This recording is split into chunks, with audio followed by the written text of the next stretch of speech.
I know what you're thinking. Hey, Stix, isn't that right over there Groza from Girls Frontline 2? Yeah, yes it is. And I have some very important information to discuss with you.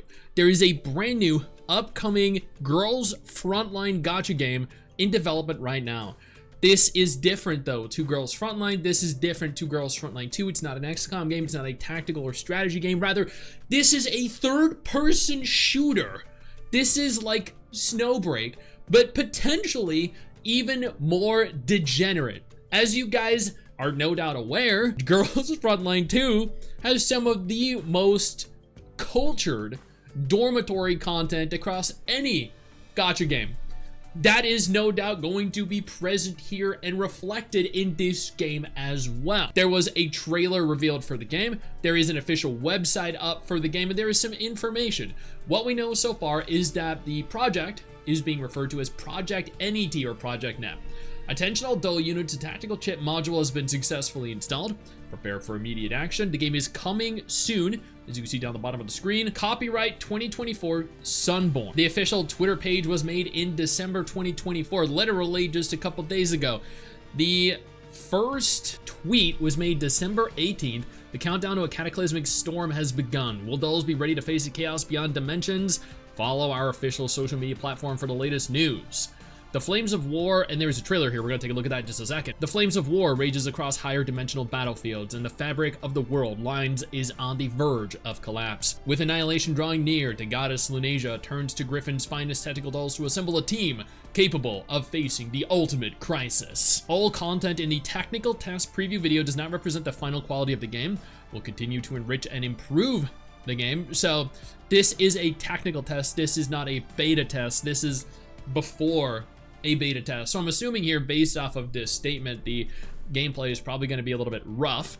Project NET is a 3D third-person shooter game officially developed by the Hugeeeee team, Sunboard Network, which based on the Girls Frontline series worldview. Today we bring you a short preview of the technical testing of our latest piece. So this is big because it is actually done by a separate team. This is not done by Mika. This is done by the Hugeeeee team.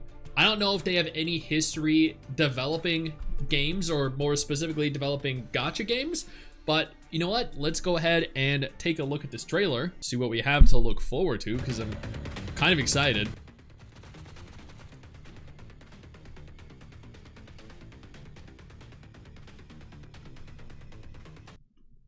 Oh yeah.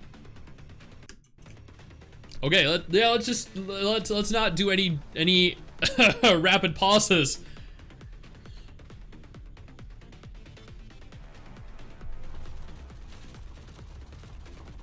Interesting, okay.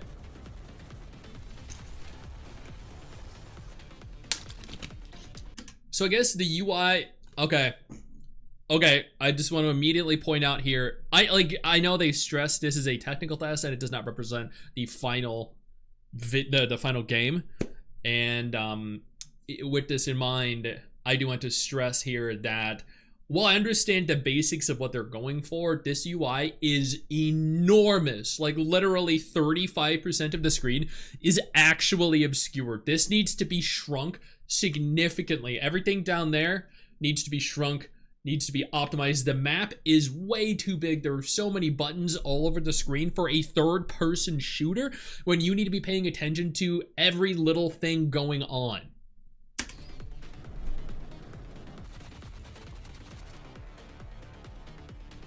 Now, I do like what I see, but it is definitely very rough because I'm noticing the character animations are very stiff. The dodging animations are very stiff. Just the movements in general are stiff. And, you know, not stiff in the way that Girls Frontline 2's dormitory system makes the majority of us.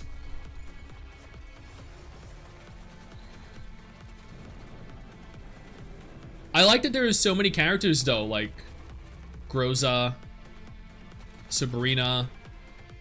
I think we saw Cheetah. Yeah, there she is. Okay.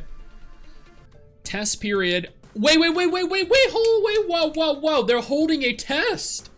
The test period begins on the 16th of January and begins the 9th of January and runs through the 16th of January 2025. Okay. Test countries and regions: Thailand, Malaysia, Singapore, Indonesia, Philippines. So this is for the Southeast Asian regions currently.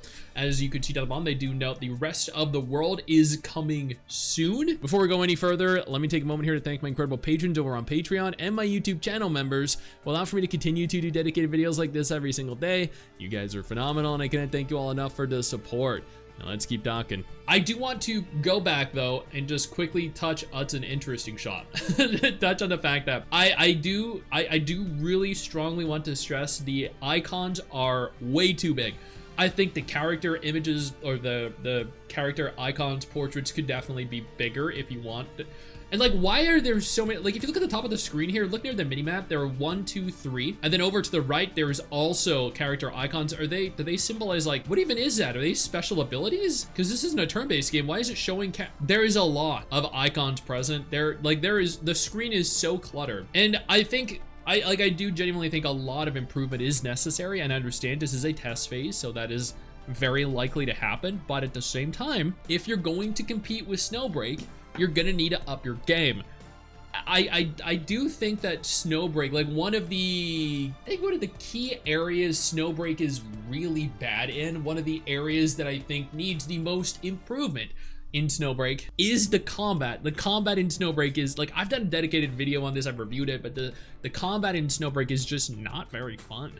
Like, you know, the waifus are great, the base system is pretty good, all the interesting things you could do, the characters look phenomenal, but the gameplay, like, in a third-person shooter, even in an action game, right, the bulk of the game is its combat. What sells players on a game is its combat. If Wuthering Waves had terrible combat, do you think it would be as good or as popular as it is? No. The same applies to Zenless. Same applies to Punishing Grey Raven, even Honkai's Star Rail. If these games didn't have fun or engaging or interactive combat, nobody would want to play them. With this in mind, this combat, and like, I want to repeatedly reiterate this fact because people are gonna misconstrue what I'm saying and take it out of context as me hating on the game. I think this looks fantastic for a technical test phase. I think a pre-beta, so this is essentially an alpha test, this looks fantastic. A lot of improvement is going to be made between this version of the game and the final version of the game, so I have no qualms whatsoever. I have no doubts in my mind that this is going to be improved on significantly between now and the official release. But with this in mind, we can't look at something and not criticize it. We can't look at something, think something's bad or needs improvement, and then not tell the devs where they need to improve. Because if we don't, we're personally responsible for setting the game up to fail. If I see this and I'm like, no, it looks good, yeah, good job, and they release it like this, and I could have done something, said something that could have persuaded them to change part of it, then I'm partly at fault. The UI looks terrible. It needs to be entirely reworked. The animations are stiff. The combat itself needs a lot of improvement. The map is fucking huge and it needs to be like shrunk significantly. And what I'm hoping here is that the AI for enemies is not special like the AI is in Snowbreak, because the AI in Snowbreak, they just kind of stand there and, you know, bang bang. I think the AI needs to be smarter. The combat needs to be improved. The character models look pretty good, but when you compare them to Girls Frontline 2, are still vastly inferior. So there are certain areas that I think need improved, and I have no doubt they will in fact improve on these moving in the future. I would love to get into this test phase, but at the same time, you know, it is for the Southeast Asian region, so I'm probably not going to, but I might get reached out to eventually for the global version, because I do have a working relationship with the Girls Frontline 2 devs. I've done 4 sponsored videos for them in the last like month and a half alone.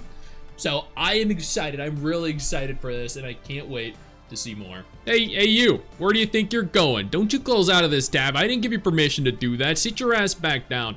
Click one of the 2 videos that are going to be on screen in just a moment, and keep watching my content. Keep enjoying my content.